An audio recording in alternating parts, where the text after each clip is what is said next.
Hello. Hello, જય શ્રી કૃષ્ણ ભાઈ. હા, જય શ્રી કૃષ્ણ બેન. હા, હા, તારી તબિયત કેમ છે ભાઈ? તું બહુ સરસ છે, ફર્સ્ટ ક્લાસ છે બેન. તું કે? હું એ મજામાં છું હો ભાઈ. હા. મારી વાત સાંભળ, આજકાલ તું બહુ બગડી ગયો છો. બગડી ગયો? હા. ના ભાઈ ના, હું એવો ને એવો છું. બગડી થોડો ગયો. બોલ બોલ, હવે શું કામ હતું? તને કહું, આ આદી આવ્યો આજે, તો તું હા. કેમ એની ભેગો ન આવ્યો મળવા મને? અરે બેન, પણ વારે ઘડીએ થોડું સારું લાગે. આદિ બી હમણાં જ આવ્યો હતો, અઠવાડિયા પહેલા જ. અને અમે 15 દી પહેલા આવ્યા હતા, બે જણા બાપ દીકરો નહોતા આવ્યા તારી ઘરે. હા, તે બેનના ઘરે આવવામાં તને હું એમ થાય કે ખરાબ લાગે ના? હો, બે દીએ ભાઈ આવે ને તો એ બેનને સારું લાગે. હા, તે આ વખતે તું ન આવ્યો ને, આ મને બહુ ખોટું લાગ્યું છે. અરે એવું ખોટું ન લગાડાય બેન. અને મારું તો તને ખબર, આદિ તો આવતો જતો જ હોય ત્યાં. અને હું થોડોક કામમાં હોઉં, ઘરનું કામ હોય, મારે રસોઈ બનાવવાની હોય ને એવું બધું કામ હોય, એટલે હું ન અવાય મારાથી એમ. એમાં હા ખોટું થોડું લગાડવાનું. હા, તે સારું, પણ આદિ ને અશોક ને યાદ ફરવા ગયા ને, મેં એમને એમ કીધું છે કે હાનનું ખાવાનું અહીંયા રાખજો. તે સાંભળ, તું હો તને અહીંયા જમવા વયો આવજે. અરે ના બેન ના, આદિ આવે છે ને તો એ બે ખાઈ લે. મારું તું રેવા દે, મેં ખીચડી બનાવી નાખી છે ઘરે. એ તું ના, હા કાંઈ કરીશ નહીં, તારું કાંઈ હાલવાનું નથી. રોજ તો તું જાતે જ બનાવીશો, મને ખબર છે તને બનાવતા આવડે છે. પણ તારે છે ને આજે અહીંયા જ જમવા આવવાનું છે. હવે એક શબ્દ ન બોલતો, હવે આગળ તું બોલ તને મારા સમજો ભાઈ. હા સારું બેન, સારું સારું સારું. તું કહેશ ને હા એટલે, બસ. નહીતર મારે ખીચડી બનાવેલી આલી હું તો ગાયને નાખી દઈશ, બરોબર? આ આવી છે. તારી ખીચડી છે ને એ ગાયને નાખી દેજે, તારે જે કરવું એ કરજે, પણ સાંજે તો તારે મારા ઘરે જ જમવા આવવાનું છે. ભલે ભલે ભલે, આવીશ આવીશ. હા, ઈ બાને આપણે બે ભાઈ બેન ભેગા બેહી ગપાટા મારીશું ભાઈ. હા, એ વાત તારી સાચી. હમણાં જૂની વાતો કદુની નથી ઉકેલી. એ વાત તારી સાચી. હા, એ હાલ સારું લે, સારું. હવે હું ફોન રાખું. હા, જય શ્રી કૃષ્ણ. હા, જય શ્રી કૃષ્ણ બેન. હા, હા, જય શ્રી વેલો કૃષ્ણ. આવી જાજો હો ભાઈ. હા હા હા, ટાઈમે આવી ગયો. હા. એ હા. આ બેને છે ને એવી છે ને લાગણી છે, કાંઈ મારું હાલવા જ ન દે. આવવાનું છે એટલે આવવાનું જ છે. સારું સારું. હા, મારો ભાઈ આવવાનો આજ તો.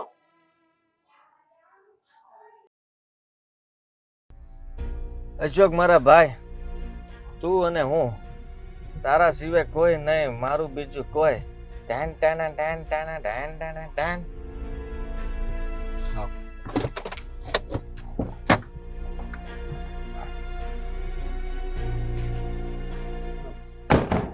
ભાઈ એક મિનિટ. શું છે હવે? એક તો આ લોકો ફોન કરી કરીને લોહી પીતા હતા, અને હવે તારે બાકી રહી ગયું છે 1 મિનિટ. અમારે રાત સુધી ત્યાં રોકાવું હતું, બહાર જમવું હતું. આ બધો પ્રોગ્રામ કેન્સલ કરી નાખ્યો. ફોન ઉપર ફોન, ફઈ ફોન કરે, મારા પપ્પા ફોન કરે, ફઈ ફોન કરે, પપ્પા ફોન કરે. હવે આવો આવો, લે આવી ગયા. ભાઈ મારે એક વાત કરવી છે. હા, આપણે નાના હતા ત્યારે તો તું મારી પાછળ 200 300 500 વાપરતો, પણ આજે આ 5000 તે મારી પાછળ વાપરી નાખ્યા. હા, એટલે હું શું કહું છું કે હવે જ્યારે પણ જવાનું થાય ને ત્યારે તું એકલો જ જજે. કા આ 5,000 આ હું એકલો 5000 વાપરું એ સારા લાગે, કે બે ભાઈઓ થઈને 5000 વાપરીએ સારું લાગે? કેવી વાત કરે છે. હવે નાનો હતો ત્યારે આપણે જે વાપરતા હતા એ વાપરતા હતા, અને તારી પાસે હતા ત્યારે તો તું પણ વાપરતો હતો. હું એકલો થોડો વાપરતો હતો. અને અત્યારે તારી પાસે નથી તો હું વાપરું છું. થઈ શું ગયું એમાં? અને આ બધી વાત ઘરે ના કરતો કે આપણે એટલા રૂપિયા વાપરીને આવ્યા છીએ. પણ ભાઈ કાંઈ બોલતો ને એક શબ્દ તે ભાઈ ભાઈ. શું ભાઈ? તું એમ બતાવવા માંગે છે ને કે તે બહુ મોટું એહસાન કરી નાખ્યું, હંમેશા તું રૂપિયા વાપરે છે અને મારાથી નથી વપરાતા. અરે તારી પાસે જ્યારે આવશે ને તો તારા ખીચામાંથી કાઢીને હું વાપરીશ. તારો જીવ નહીં ચાલે ને તો પણ હું ચલાવડાવીશ. બોલ હવે કઈ કેવું છે? હવે જો ફોન આવ્યો ને મારામાં ફઈનો તો બધો વાંક તારો કાઢીશ. એટલે ચૂપચાપ ઘર ભેગો થાવે. ચાલ.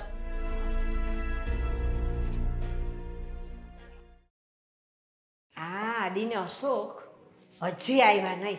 કીધું તું કે વેલા ભાઈ આવે. લાઈ ફોન કરો.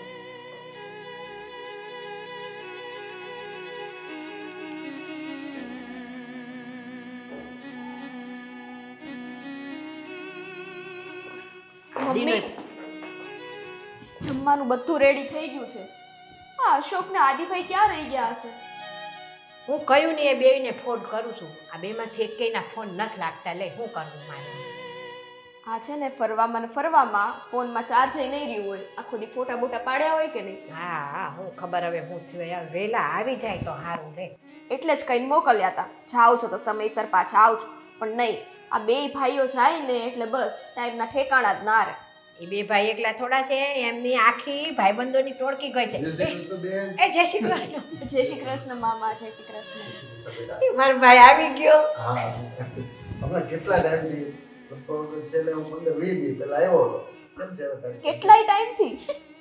કેટલાય ટાઈમથી આમ જોયું મમ્મી, મામા તો એમ વાત કરે છે કે જેમ કે વરસ થઈ ગયું હોય, 15-20 દિવસ જ થયા તા હો. એ સ્વીટી આ 15-20 દી અમને તો છે ને 20 મહિના જેવા લાગે બે ભાઈ બહેનને લે. એમાં એવું છે ને કે કુટુંબમાં છે ને અમારે બે ભાઈ બહેન જેવું નહીં, મિત્રતા જેવું છે. હા પહેલેથી અમે આવી રીતના રહ્યા છીએ. ભગવાને કહ્યું કે અમે આડોશ પાડોશમાં જ રહી છીએ, એટલે બેનનો ફોન આવે એટલે આવી જાય. પણ બેન હા ઓલું તું કંઈક મને કંઈક વાત કરવાની હતી. હા એ તને ખબર છે આપણા ગામના કઈ સમાચાર જાય નથી? હા હું જ કહું છું, આ ગામમાં કોઈક વાત તો કરતું હતું મને, પણ કાંઈક હજી એટલી બધી મને ખાસ ખબર નથી. ઉડતા ઉડતા સમાચાર હતા, પણ શું છે કે ને એ આપણે ઓલા રામજીભાઈ નહીં, હા હા એનો છોકરો મરી ગયો. અરે બિચારો જુવાન જોત છોકરો. અરે હાવ નાની ઉંમરનો છોકરો હતો બાપ. એ છોકરાને કેન્સર હતું. અરે આ આજકાલના છોકરાવાળા પાન માવાન સિગરેટ ને આવું ખાય ને એમાંથી જ કેન્સર થઈ જાય. પણ ભાઈ મેં તો વાત એવી સાંભળી કે એને કાંઈ વ્યસન નહોતું છોકરાને, છોકરો હાવ સીધો હતો. બોલ. અત્યારે સમય જ એવો થઈ ગયો ને મમ્મી. અને હમણાં એના 6 મહિના પહેલા તો લગ્ન થયા હતા એના. હા બિચારી વહુએ હાવ નાની ઉંમરમાં, હવે શું કરવું? તમે લોકો કેમ એટલો અફસોસ કરો છો? વ્યસન હોય કે ના હોય તોય છેલ્લે ઉપરવાળે જેટલું લખ્યું છે ને નસીબમાં જીવવાનું એટલું જ લખાયેલું હોય. બેટા તારી વાત તો સાચી છે, પણ અમે હાયરે રહ્યા ને એટલે અમને દુઃખ વધારે થાય. બરોબર ને બેન? દુઃખ તો મને થાય છે. લે આ આવી ગયા જો. શું ફોન ઉપર ફોન કરતા હતા? મેં કીધું તું ને કે અમે લોકો રાતના આવવાના છીએ, છતાં પણ એક ધારા ફોન ને તમે એ રસ્તામાંથી ભાઈ મને એ ભાઈ કેટલા પેલા મારી વાત સાંભળ. આ આટલા બધા ફોન કરી તને ભાન છે કે નહીં? આ બેન ફોન કરતી હતી, હમણાં બેનનો ફોન ચાલુ જ હતો. મારા ફોન ઉપાડતા કેમ નથી? ખબર જ હતી મને કે તમે શું કહેવાના છો. આવો જલ્દી આવો, એટલી બધી વાર ન લગાડાય, અને રાત નથી પાડવાની. તમે મને રાતના 10 વાગે આવવાનું કીધું તું, છતાં પણ તમને 5 વાગ્યાનો બોલાવી લીધો. એ પણ તમને 5-6 વાગ્યાથી અમે ફોન કરીને તઈ તમે માંડ રાતે 10 વાગે આવો. તમારો વાંધો જ ફોનનું ચાલુ કરી દીધું એમ ને ભાઈ? હા બહુ સારું કામ કર્યું તમે તો. અને અશોક તમને ફોન કર્યો તો મારો ફોન તો ઉપાડાય ને. મારો ફોન ત્યાં દૂર હતો, ગાડીમાં મૂક્યો હતો. આવું નાવું જ કરતા રહેજો તમે બે ભાઈઓ. એ પણ બટા આ બધા યારે ભેગા થયા છીએ આપણે, પછી જમવાનું રાખ્યું છે, પછી આ જમવાનું ઠંડુ થઈ જાય પછી ખાવાની બહુ મજા આવે. આ શિયાળાની ઠંડી પડે છે ને ગરમ ગરમ ખાઈ લેવું જોઈએ, તને ખબર છે? પણ તમે આ નિયમ ક્યારથી ચાલુ કર્યો છે કે સૂરજ અસ્ત થાય ને એ પહેલા જમી લેવાનું? જો બેટા અમે ગામડાના છીએ, બરોબર? ગામડામાં અમે વહેલા હાર જ જમી લઈએ. વાહ, આ તમે લોકો જમી લ્યો એનો મને કઈ વાંધો નહોતો. જમી લીધું હોત તો અમારા બંનેની રાહ જોવાની શું જરૂર હતી? અરે અમે હજી જે બપોરે જમ્યા છે ને એ પાચન નથી થયું, અને તમે લોકો અત્યારે પાછું રાતનું જમવાનું કહો છો. તમને પહેલા જ કીધું તું કે રાત્રે છે ને બધાએ ભેગા જમવાનું છે. આ અલગ અલગ જમવું હોત તો સંયુક્તમાં ભેગા જમવાનો પ્રોગ્રામ શું કામ રાખે? હા અને કઈ નાસ્તો બાસ્તો જ નથી કર્યો ને બારે? નાસ્તો ખાલી નથી કર્યો. અશોક બેટા ખાધું તું કઈ? નહીં. હાય પડે નાય પડે. આરો બહુ ખેલાડી છે આ આપણો અશોક છે ને, તારો બહુ ખેલાડી છે. હાય પડે ના હા ના બોલો હવે હું કરું? આમાં આપણે શું સમજવું પણ હે? સારું સારું હવે થઈ ગયું છે ને જમવાનું? એ જમવાનું તો કયું તૈયાર છે. એ સ્વીટી તું ગરમ કરતો હાલ તો આપણે બધા વાહે જાય ખાઈ લઈ. હાલો હાલો તારી વાત હાલો બધા હાલો. હાલો હાલો આ છોકરાઓને જમવાની વાત જ કઈક જુદી છે. હાલો એટલે તમારી વાત જોઈ છે. એ હાલો ભાઈ.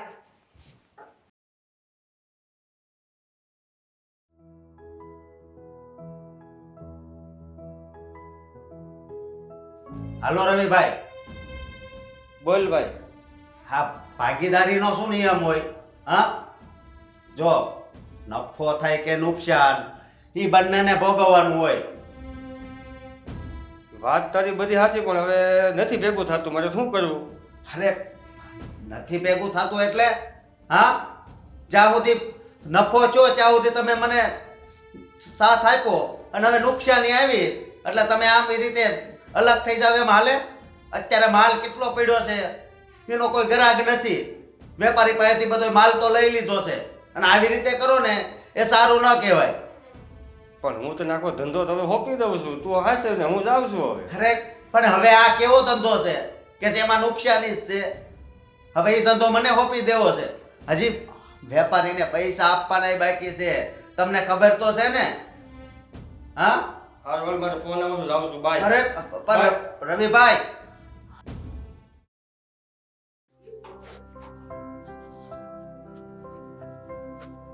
હા આદિ, અરે શોક, અરે ભાઈ, હા બોલ, હા કેમ અચાનક આજે અહીંયા? હું ઘરે જ આવતો હતો. ઘરે?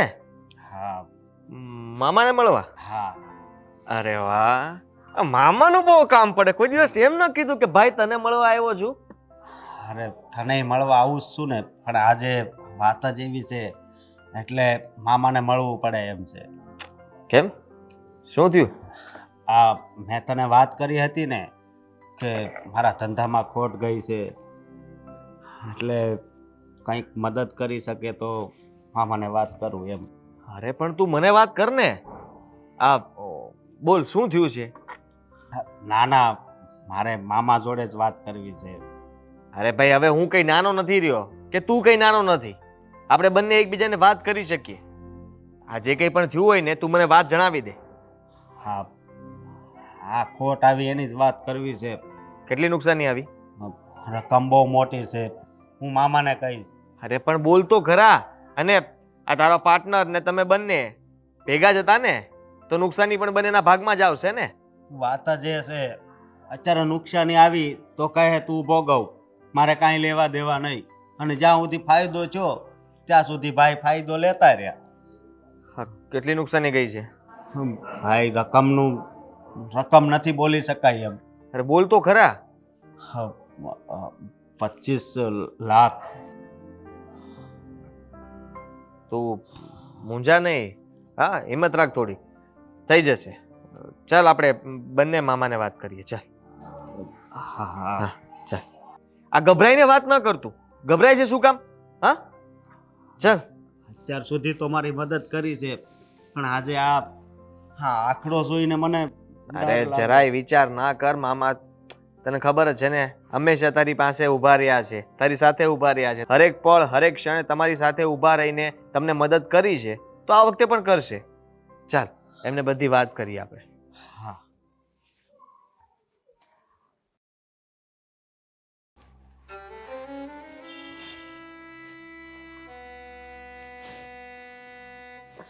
સ્વીટી,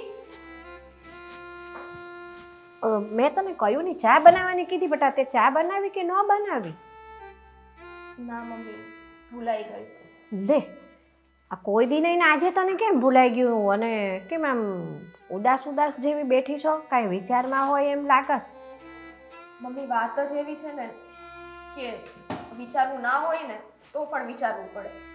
કાં એવું તો શું થયું બટા? મમ્મી, મને હમણાં જ અશોકે કીધું એમને ધંધામાં કેટલી મોટી નુકસાની ગઈ છે. હે? હા, અને આ નુકસાનીમાં જે એમના પાર્ટનર હતા ને, આ રવિભાઈ, હવે જ્યાં સુધી કામ સારું ચાલતું હતું ત્યાં સુધી તો એમણે પૂરેપૂરો એમનો સાથ દીધો, પણ જેવી નુકસાની થઈ ને એવા જે એમનો સાથ છોડીને જતા રહ્યા. હાય હાય, કેવો માણસ છે આ તો. અશોકને એમણે કીધું કે હવે આ નુકસાની થઈ છે તો આગળનો ધંધો તું જ સંભાળ, હું આમાં કાંઈ નહીં. હવે એ નથી ખબર પડતી કે આટલી મોટી મુશ્કેલી આવી છે તો અશોક એકલા હાથે આ બધું કેમ સંભાળશે? અને માલ પણ બધો એમને પડ્યો છે, પૈસાનું પણ નુકસાન થયું છે, એ પૈસા પણ ભરપાઈ કરવાના છે. અને રવિભાઈ દુઃખના સમયે સાથ છોડીને જતા રહ્યા. સ્વીટી, મારા દીકરા પર આટલી બધી મુશ્કેલી આવી પડી અને મને તો આ વાતની ખબર ન પડી. હા, પણ તને ક્યારે ખબર પડી બેટા? અરે મમ્મી, કહું તો છું, હમણાં જ મને ખબર પડી છે. હવે આ બધી મુશ્કેલી આવી તો મને મગજમાં એક આઈડિયા આવ્યો, તો એ સુઝાવ મેં અશોકને દીધો. શું કીધું તે અશોકને? મેં અશોકને કહ્યું કે મામા અને આદિભાઈ એ બંને દરેક પરિસ્થિતિમાં આપણી સાથે ઊભા રહ્યા છે. દુઃખ હોય કે સુખ હોય, અને દુઃખના સમયે તો પેલા સગા જ કામ આવે. તો મેં એમને કહ્યું કે તમે એ બંનેને જઈને આ જે કંઈ પણ વિપત્તિ ઊભી થઈ છે ને એની વિશે વાત કરો, તો એ આપણને મદદ જરૂર કરશે. તો એમાં કાંઈ મમ્મી ખોટું નથી કીધું. ના હો સ્વીટી, તે સાચું જ કીધું છે બેટા. પણ અશોક ખરો ને, એ નહીં કહે મારા ભાઈને. મને વિશ્વાસ છે મારા અશોક પર. પણ સાંભળ, તું ચિંતા ન કર. આ મુશ્કેલી આવી છે ને તો એનો રસ્તો ભગવાન આપણને બતાવશે જ. અને અશોક નહીં કહે ને મારા ભાઈને, તો મારા ભાઈને હું વાત કરીશ. મને મારા ભાઈ પર પૂરો વિશ્વાસ છે કે મારા ભાઈનો એક જ ફોન કરીશ ને તો અશોકની માથે જેટલું લેણું છે ને બધું મારો ભાઈ ભરી દે અને અશોકને ફરીને ઊભો કરશે. હો બેટા. મમ્મી, અશોક આ વાત માટે માની ગયા છે, અને મેં એમને કીધું છે કે તમે અત્યારે જ જઈને વાત કરો. તો લગભગ તો એ આદિભાઈને ત્યાં પહોંચી પણ ગયા હશે. એમ અશોક માની ગયો ને તો કાંઈ વાંધો નહીં. લે, એ અશોક એ વાત કરશે અને પાછી હું ફોન કરી દઉં છું. ચિંતા ન કરતી તું તારે.